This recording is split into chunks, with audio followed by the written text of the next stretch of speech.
नमस्कार दोस्तों, आज हम राजनीतिक शास्त्र के कुछ महत्वपूर्ण प्रश्न पर विचार करेंगे जो कि बहुत ही एग्ज़ाम के व्यू से बहुत ही इम्पोर्टेंट क्वेश्चन है। तो सबसे पहले हम लोग राजनीतिक शास्त्र का जो चैप्टर है शीत युद्ध का दौर, इससे कुछ महत्वपूर्ण प्रश्न को लिए हैं। तो चलिए ज़्यादा समय न लेते हुए विचार करते हैं। सबसे पहला क्वेश्चन है जो 2013 में भी पूछा हुआ है क्वेश्चन है कि ब्रिजनेव किस देश के राष्ट्रपति थे। आपका क्वेश्चन है ब्रिजनेव किस देश के राष्ट्रपति थे। तो इसका आंसर हो जाएगा सी यानी सोवियत संघ। फिर अगला प्रश्न है आपका शीत युद्ध के संबंध में कौन सा कथन सही नहीं है। यह भी क्वेश्चन 2010 में पूछा हुआ है। शीत युद्ध के संबंध में कौन सा कथन सही नहीं है। तो इसका आपका आंसर हो जाएगा डी यानी संयुक्त राज्य अमेरिका और सोवियत संघ युद्ध में सम्मिलित। इसका ऑप्शन हो जाएगा आपका डी। फिर अगला प्रश्न है निम्नलिखित में से कौन सोवियत संघ विखंडन का परिणाम नहीं है। सभी भी क्वेश्चन है। तो इसका आपका आंसर हो जाएगा ए यानी कि CIS का जन्म। अगला प्रश्न है पूर्व बनाम पश्चिम का संबंध से आशय किससे है। क्वेश्चन है पूर्व बनाम पश्चिम का संबंध से आशय किससे है। तो इसका आपका आंसर हो जाएगा शीत युद्ध से। अगला प्रश्न है तनाव शैथिल्य का दौर कब शुरू हुआ। 5वां नंबर प्रश्न है तनाव शैथिल्य का दौर कब शुरू हुआ। तो इसका आंसर हो जाएगा सी 1970 के बाद। अगला प्रश्न है हॉटलाइन समझौता कब हुआ था। इसका आंसर हो जाएगा आपका ए 1963। अगला प्रश्न है सोवियत संघ ने कौन सा सैनिक गुट बनाया। ये सब पढ़ा हुआ क्वेश्चन है। ऑफलाइन क्लास किए होंगे तो आपको मालूम होगा कि सोवियत संघ ने कौन सा सैनिक गुट बनाया। ये तो क्वेश्चन 2017 और 2019 दोनों में पूछा हुआ है। तो इसका आंसर आपका हो जाएगा डी यानी कि वार्सा संधि।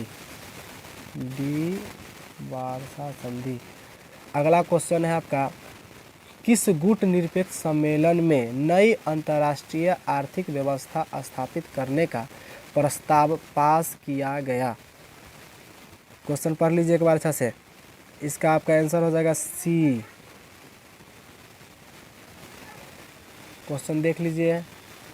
अगला क्वेश्चन है तनाव शैथिल्य का दूसरा चरण शुरू करने का श्रेय किसको दिया जाता है। 9वां क्वेश्चन। इसका आंसर हो जाएगा सोवियत राष्ट्रपति गोर्बाचेव को। G77 का आशय दुनिया के किन देशों से है। बहुत ही आसान क्वेश्चन है जो कि 2016 में भी पूछा है। तो आपका इसका आंसर हो जाएगा विकासशील देश। विकासशील देश।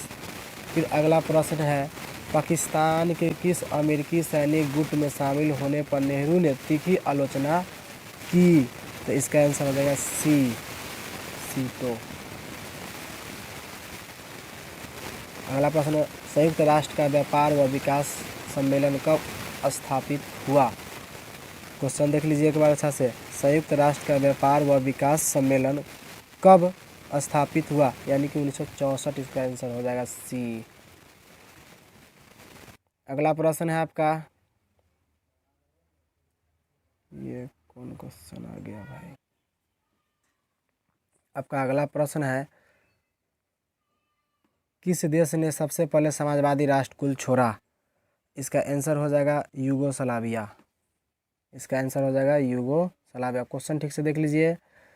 किस देश ने सबसे पहले समाजवादी राष्ट्रकुल छोड़ा। तो आपका ऑप्शन के अनुसार आंसर हो जाएगा यूगोस्लाविया। फिर अगला प्रश्न है किस देश ने नाटो में अमेरिकी नेतृत्व का विरोध किया। याद कीजिए पढ़े थे ये क्वेश्चन। फ्रांस। क्या हो जाएगा फ्रांस। फिर अगला प्रश्न है शीत युद्ध के लिए उत्तरदायी कारक नहीं है। बताइए इसमें से कौन सा कारण है जो शीत युद्ध के लिए उत्तरदायी नहीं है। तो आपका आंसर हो जाएगा डी वर्षा की संधि। फिर अगला प्रश्न है आपका सन 1953 ईस्वी में अमेरिकी राष्ट्रपति कौन बना। क्वेश्चन है कि सन 1953 ईस्वी में अमेरिकी राष्ट्रपति कौन बना? आपका आंसर हो जाएगा आइजनहोवर। आपका आंसर हो जाएगा यानी कि बी ऑप्शन। राष्ट्रपति रीगन ने, अगला प्रश्न है, राष्ट्रपति रीगन ने किसको दुष्ट साम्राज्य कहा है? बहुत ही इंपॉर्टेंट क्वेश्चन है ये।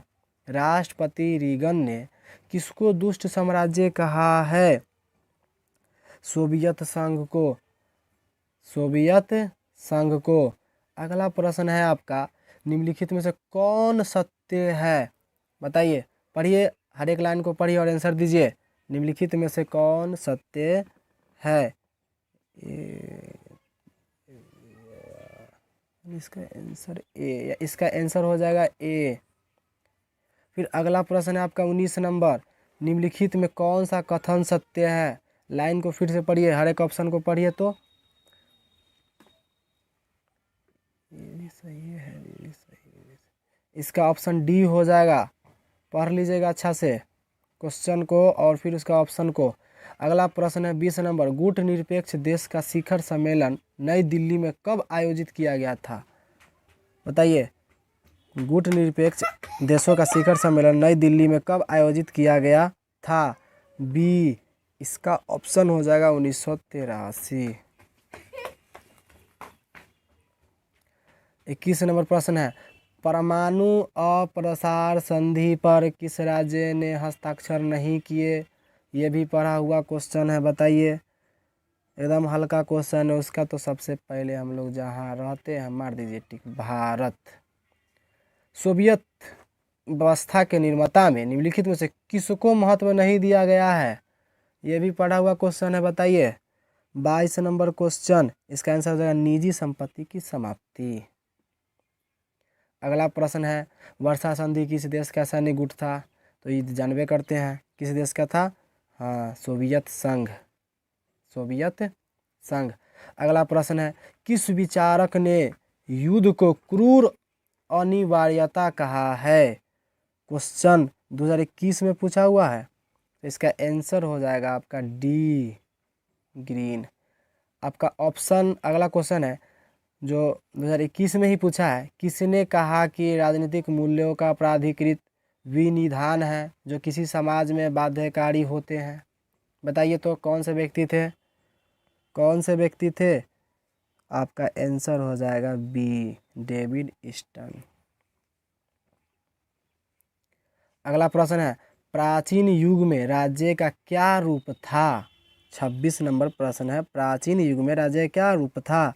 नगर राज्य। इसका आंसर हो जाएगा नगर राज्य। आपका अगला प्रश्न है, सत्ता किसे अगला प्रश्न है, किसे सत्ता का सिद्धांत शास्त्री माना जाता है? 27 नंबर प्रश्न जो 2021 में ही पूछा है, किसे सत्ता का सिद्धांत शास्त्री माना जाता है? हॉब्स। इसका आंसर हो जाएगा हॉब्स। 28 नंबर प्रश्न देखिए, पॉलिटिक्स नामक पुस्तक का लेखक कौन है? ये भी पूछा हुआ क्वेश्चन 2021 का ही है सब। पॉलिटिक्स नामक पुस्तक का लेखक कौन है? बताइए, इसका आंसर हो जाएगा अरस्तू। अरस्तू। किसने कहा कि मुझे स्वतंत्रता दो या मुझे मार दो? 29 नंबर क्वेश्चन देखिए, किसने कहा मुझे स्वतंत्रता दो या मुझे मार दो? ये आपका आंसर हो जाएगा इसका Thomas Jefferson. C number option, Thomas Jefferson. अगला प्रश्न है, किसने कहा कि मनुष्य जन्म से स्वतंत्र है किंतु हर जगह बेड़ियों में जकड़ा हुआ है? ये तो 9th में भी पढ़ा हुआ क्वेश्चन है, 9वां में पढ़ना था ये सब क्वेश्चन। तो बताइए इसका आंसर क्या हो जाएगा? रूसो। क्या आंसर हो जाएगा? रूसो। अगला प्रश्न है, निम्नलिखित में से कौन मार्क्सवादी विचारधारा से संबंधित नहीं है? बताइए, 31 नंबर प्रश्न, इसका ऑप्शन हो जाएगा पूंजीवादी समाज। अगला प्रश्न है 32 number, A grammar of politics नामक पुस्तक के लेखक कौन है? बहुत ही वीवीआई क्वेश्चन है ये। ए ग्रामर ऑफ पॉलिटिक्स नामक पुस्तक के लेखक कौन है? ये तो पढ़ा हुआ क्वेश्चन है। बताइए, इसका ऑप्शन हो जाएगा आपका H.J. लॉस्की।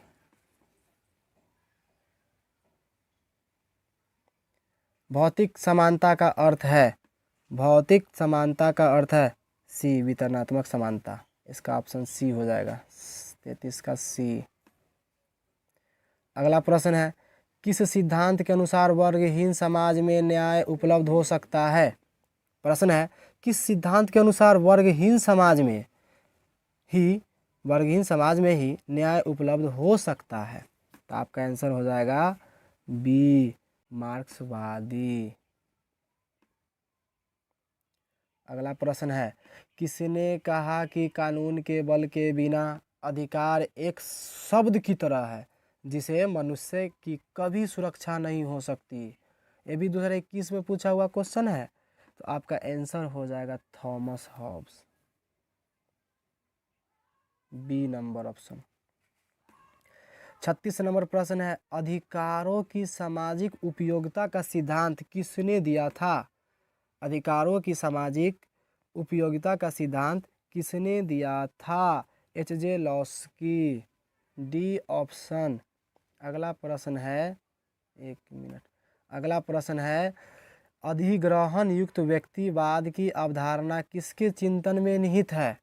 फिर से प्रश्न पढ़ देते हैं, अधिग्रहण युक्त व्यक्तिवाद की अवधारणा किसके चिंतन में निहित है?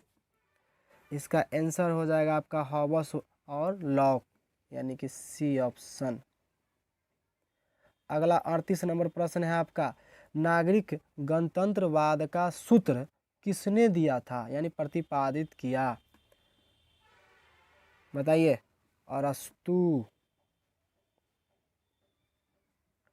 अगला प्रश्न है, नागरिक निष्क्रियवाद पदबंध प्रतिपादित किया किसने?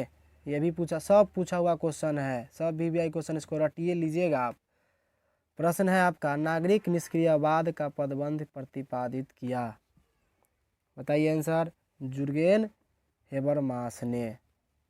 ए। किसने कहा कि धर्म लोगों के लिए हफीम है? बताइए, ये भी पूछा हुआ क्वेश्चन 2021 में पूछा है, किसने कहा कि धर्म लोगों के लिए हफीम है? मार्क्स। किसने कहा? Karl Marx. किसने कहा कि शांति कायरो का सपना है? ये भी बहुत अच्छा क्वेश्चन है, बताइए तो, एकदम हल्का क्वेश्चन है। हिटलर। अगला प्रश्न है, शीत युद्ध का अंत कब हुआ? ये 2009 में पूछा हुआ है, शीत युद्ध का अंत कब हुआ? बताइए, पढ़े हैं 1991, बिल्कुल ए आंसर।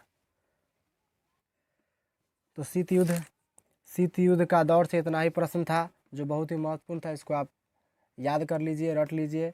फिर अगले वीडियो में हम आते हैं, तब तक के लिए धन्यवाद।